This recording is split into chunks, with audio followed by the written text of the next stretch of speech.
Hello, welcome to Lakshmiprabhu vlogs. నేను మీ లక్ష్మి. మీరు అందరూ ఎలా ఉన్నారు? నేనైతే చాలా బాగున్నా. మీరు కూడా బాగుండాలని కోరుకుంటున్నాను. మీకోసం మంచి రెసిపీ వచ్చా. అదేంటంటే కట్టె పొంగల్ చేసుకుందాం రండి. స్టవ్ ముడించుకొని కడాయి పెట్టుకోవాలండి. కడాయి వేడెక్కిందండి. 1 కప్పు పెసరపప్పు వేసుకోవాలి. మంచిగా దూరగా వేపుకోవాలండి. పండుగా దూరగా వేపుకోవాలి.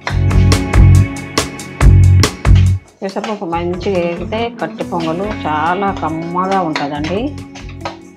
ఇలా వేపుకోవాలండి. ఇంకా స్టవ్ బంద్ చేసుకుందాం. గిన్నెలో పోసేసుకోవాలి. ఇదే కప్పుతోటి మనము బియ్యం కూడా పోసేసుకొని మంచిగా కడుక్కోవాలండి. స్టవ్ ముడించుకొని కుక్కర్ పెట్టుకోవాలండి.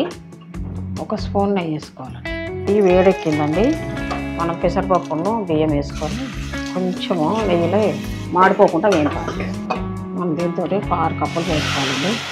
తగ్గట్టు ఉప్పు వేసుకోవాలండి. కుక్కర్ మూత పెట్టేసుకోవాలి. మెత్తగా కావాలి కదండి. ఒక 4 విజిల్ వస్తే సరిపోతుంది. 4 విజిల్ వచ్చాయండి. ఇక మనం స్టవ్ బంద్ చేసుకుందాం. చూద్దామండి. మూత తీసి ఇలా ఉడికిందండి. మెత్తగా మంచిగా బాగా అన్నం అయితే మెత్తగా ఉడకకూడదండి. మనం ఇలా కొంచెం వేడి నీళ్ళు పోసుకుంటాం. కొద్దిగా లూజ్ ఉండాలి కదా.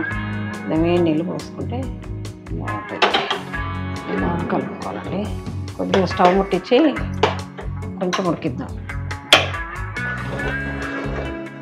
ఇది బాగా మంచిగా ఉడికిపోయిందండి. ఇది మనం పక్క పెట్టేసి ఈ కట్టె పొంగులకు తాలింపు వేసుకుందాం. తాలింపుకు నెయ్యి వేసుకోవాలండి. నెయ్యి వేడెక్కిందండి. 1 స్పూను ఆవాలు, 1 స్పూన్ జీలకర్ర, అలాగే 1 స్పూన్ మిరియాలు, 1 స్పూన్ శనగపప్పు. మంచిగా రంగు రావాలండి. ఇవన్నీ తాలింపు వేయాలండి. సన్నగా తరిగిపెట్టిన అల్లం ముక్కలు కూడా పచ్చివాసన పోయేదాకా వేయాలి. సన్నగా తరిగిపెట్టిన పచ్చిమిరపకాయలు, 2 ఎండుమిరపకాయలు, 1/2 కప్పు జీడిపప్పు, ఇది ఇంగువండి. కలుపుకోవాలి. లాస్ట్లో కరివేపాకు. ఇంతేనండి. స్టవ్ బంద్ చేసుకుంటాం. ఈ తాలింపు పెసరపప్పు కట్టె పొంగల్లో వేసేసుకోవాలండి. ఇలా మంచిగా కలుపుకోవాలి. మనం కట్టె పొంగల్లో ఒక బౌల్ వేసుకుందాం. ఇంతేనండి. పెసరపప్పు కట్టె పొంగలు రెడీ అయిపోయింది.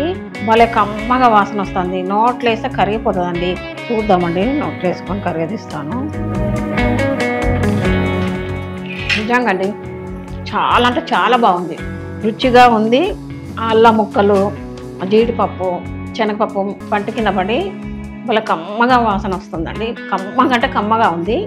మీరు కూడా చేసుకొని టేస్ట్ చేసి ఎలా ఉందో నా కామెంట్ బాక్స్లో తెలపండి. నచ్చిందండి వీడియో? నచ్చితే లైక్ కొట్టండి, షేర్ చేయండి, మన ఛానల్ను సబ్స్క్రైబ్ చేసుకోండి.